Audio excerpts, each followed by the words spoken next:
Hello friends. तो आज हम लोग पढ़ेंगे भारत का संविधान। भारत का संविधान में आज हम लोग सबसे पहले जान लेंगे कि इसमें कितने भाग होते हैं, कितने अनुच्छेद होते हैं और कितनी अनुसूचियाँ होती है। इन सब चीज़ों के बारे में आज हम लोग विस्तार में जानेंगे और उसके बाद हम लोग संविधान में आगे बढ़ेंगे। सबसे पहले हम लोग इसके भाग को आज के वीडियो में हम लोग संविधान के भाग के बारे में विस्तार से चर्चा करेंगे। भारतीय संविधान में वर्तमान में 25 भाग और 12 अनुसूचियां हैं। वर्तमान में क्या है ना कि भारतीय संविधान में 25 भाग और 12 अनुसूचियां हैं, जबकि मूल संविधान जो हम लोग का मूल संविधान जब बना था तो उस समय 22 भाग था और 8 अनुसूचियां थी। ठीक है, बाद में कुछ भागों को जोड़ा गया और कुछ को निरस्त किया गया, मतलब कुछ को हटा दिया गया जिसकी ज़रूरत हमें नहीं थी तो उसको हटा दिया गया, जिससे भागों की कुल संख्या जो है अभी 25 हो गई है और अनुसूचियों की संख्या 12 हो गई है। और अनुच्छेद की बात करें तो हम लोग का शुरुआती में जब संविधान बना था तो मूल संविधान में हम लोग का 395 अनुच्छेद था, जो अभी बढ़कर 448 मतलब 448 के आसपास हो गई है। तो आगे हम लोग देख लेते हैं कि संविधान के भाग जो हैं उसके बारे में हम लोग अच्छे से चर्चा कर लेते हैं। संविधान का भाग 1 जो है वो संघ और उसका क्षेत्र के बारे में बताता है, मतलब भारत का संघ और क्षेत्र के बारे में बताता है। भारतीय संविधान का भाग 1 जिसमें अनुच्छेद 1 से 4 शामिल है, यह संघ के नाम और क्षेत्र से संबंधित है। मतलब संघ का नाम, किसी राज्य के नाम में परिवर्तन होता है, किसी राज्य की सीमा को घटाना बढ़ाना होता है, ये सब जो है ये संविधान के भाग 1 के अनुच्छेद 1 से 4 तक में होता है। ठीक है, उसके बाद जो है भाग 2 है। भाग 2 नागरिकता है। नागरिकता भाग 2 जिसमें अनुच्छेद 5 से 11 तक शामिल है। ठीक है, नागरिकता कहाँ से कहाँ तक का अनुच्छेद में है, 5 से 11 तक। और उसके बाद जो है हमारा तीसरा भाग आता है। तीसरा भाग जो है वो मौलिक अधिकार है।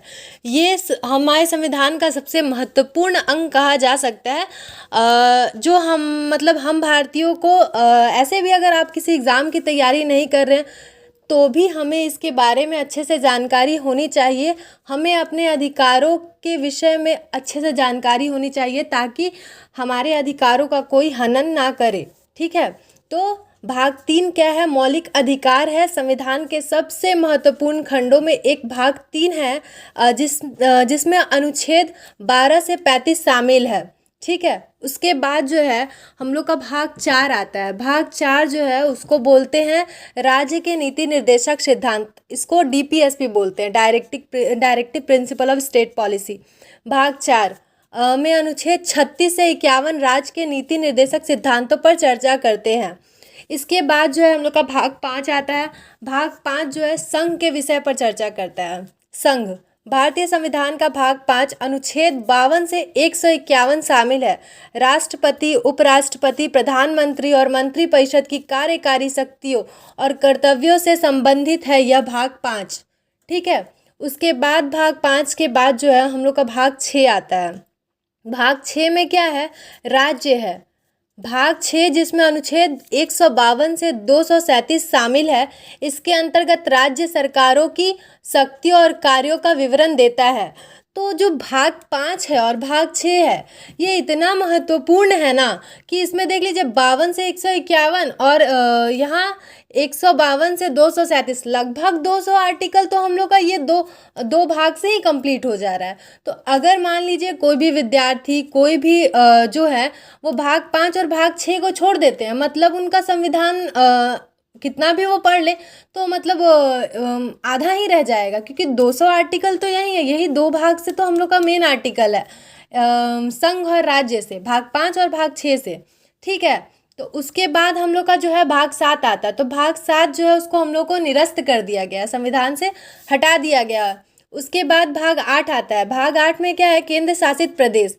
भाग 8 में अनुच्छेद 239 से 242 तक शामिल है। ठीक, उसके बाद हम लोग का भाग 9 आता है। तो भाग 9 में क्या बोला गया है, पंचायत के बारे में बात किया गया है। भाग 9 अनुच्छेद 243 से 243 ओ के साथ पंचायतों की संरचना और संगठन को संबोधित करता है। इसके बाद जो है हम लोग का हम बोले थे ना कि भाग 22 था शुरुआत में, और उसके बाद कुछ संशोधन के माध्यम से किसी को हटाया गया, कुछ भाग को, और कुछ को जोड़ा गया। तो देखिए यहाँ पे सबसे पहले भाग 7 को हटाया गया, और यहाँ पे भाग 9A जोड़ा गया है, 9B जोड़ा गया है, मतलब ऐसे ही करके कुछ को हटाया गया है और कुछ को जोड़ा गया है। तो ठीक है, हम लोग फिर बात कर लेते हैं अपना तो हम लोग बात कर लेते हैं अपने भाग 9A। भाग 9A में जो है वो नगर पालिकाओं के बारे में बात किया गया, नगर पालिकाएं। भाग 9A जिसमें अनुच्छेद 243P से 243ZG शामिल है, ठीक। उसके बाद भाग 9B सहकारी समितियों की बात करता है। इस भाग में अनुच्छेद 243ZH शामिल है। इसके बाद भाग 10 अनुसूचित और जनजातीय क्षेत्र। भाग 10 में क्या बात किया गया? अनुसूचित और जनजातीय क्षेत्र। भाग 10 जिसमें अनुच्छेद 244 और 244A शामिल है। भाग 11 संघ और राज्यों के बीच संबंध। भाग 11 जिसमें अनुच्छेद 245 से 263 तक शामिल है, और संघ और राज्यों के बीच विधायी शक्तियों के वितरण की रूपरेखा बताते हैं। भाग 11 जो है वो संघ और राज्यों के बीच कौन सी शक्तियों के बारे में बताते हैं? विधायी शक्तियों के रूपरेखा के बारे में बताते हैं। इसके बाद जो है हम लोग का भाग 12 आता है। भाग 12 में क्या बोला गया? वित्त, संपत्ति, अनुबंध और मुकदमे। भाग 12 वित्तीय मामलों से संबंधित है, और इसमें अनुच्छेद 264 से 300A शामिल है, ठीक है। ये अनुच्छेद 264 से अनुच्छेद 300A तक शामिल है। इसके बाद जो है भाग 13 आता है हम लोग का। भाग 13 भारत के क्षेत्र के भीतर व्यापार, वाणिज्य और समागम। भाग 13 में अनुच्छेद 301 से 307 के क्षेत्र के भीतर व्यापार, वाणिज्य और समागम पर चर्चा करते हैं। इसके बाद भाग 14 है संघ और राज्यों के अधीन सेवाएं।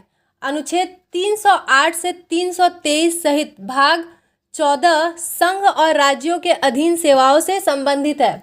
इसके बाद हम लोग का भाग 14A आता है, न्यायाधिकरण। भाग 14A न्यायाधिकरणों से संबंधित है। इसमें अनुच्छेद 323A और 323B शामिल है, ठीक है। इसके बाद हम लोग का भाग 15 आता है, चुनाव, इलेक्शन।